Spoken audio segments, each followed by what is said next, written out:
Et ici en Côte d'Ivoire, le secrétaire d'État chargé du budget du portefeuille de l'État a présenté aux magistrats de la Cour des comptes les grandes lignes du budget programme. Moussa Sanogo leur a expliqué les innovations contenues dans ce budget programme qui entre en vigueur le 1er janvier prochain. On en sait plus avec Jean-Luc Bambo. Le secrétaire d'État Moussa Sanogo poursuit ses séances d'explication du budget programme, un des principaux axes de la réforme des finances publiques ivoiriennes. Après les sénateurs et les députés, le mois dernier, ce sont les magistrats de la Cour des comptes qui ont pu s'instruire sur les grandes articulations de ce nouveau mode de gestion des finances publiques.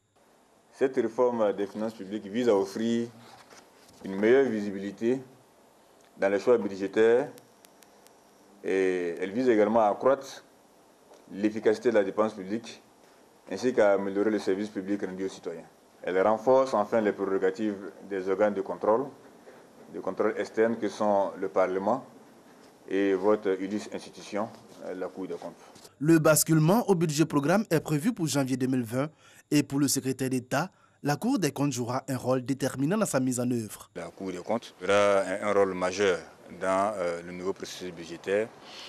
Surtout, il y aura un renforcement de son action de contrôle et puis sa capacité d'appréciation des performances des différents ministères. Elle va avoir un rôle extrêmement important là-dessus pour savoir un peu si les objectifs qui ont été fixés ont été atteints et si la dépense publique s'est faite à bon escient. Le budget programme préconise une nouvelle approche de l'élaboration et de l'exécution du budget. Celle-ci met l'accent sur les priorités de moyen et long terme associées à des objectifs de résultats. Contrairement au budget annuel, le budget programme sera élaboré et présenté pour une période de 3 ans.